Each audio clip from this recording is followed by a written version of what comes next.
नमस्कार, मैं हूं रविंद्र जैन और आप देख रहे हैं मुंबई मास टाइम्स। आइए देखते हैं आज की मुख्य खबर। तरच तुम्ही अशा पद्धतीने दावे करा किंवा संसदेत तुम्ही मांडा, अशा पद्धतीचं एक प्रकारे झापलंय त्यांना सुप्रीम कोर्टात। खरं म्हणजे मी सुप्रीम कोर्टाचे आभार मानेन, कारण उच्च पदस्थ लोकांनी अफवा पसरवणं आणि देशहिताविरुद्ध बोलणं हे अतिशय निषेधार्ह आहे।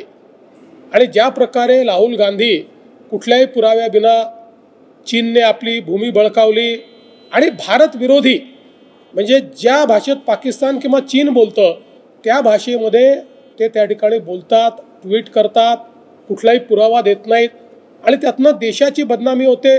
जे आमचे फोर्सेस आहेत जे इतक्या भयानक -40 डिग्री टेम्परेचरमध्ये ते आपल्या सीमेचं रक्षण करतात आणि तुम्ही इथे बसल्या बसल्या सांगता की सीमेची जागा गेली। त्यामुळे मला असं वाटतं की सुप्रीम कोर्टाने राहुल गांधींना योग्य सल्ला दिलेला आहे, चांगल्या प्रकारे झापलेला आहे। आता तरी राहुलजी सुधारतील आणि अशा प्रकारचं भारत विरोधी वक्तव्य देणं बंद करतील असा मला विश्वास आहे।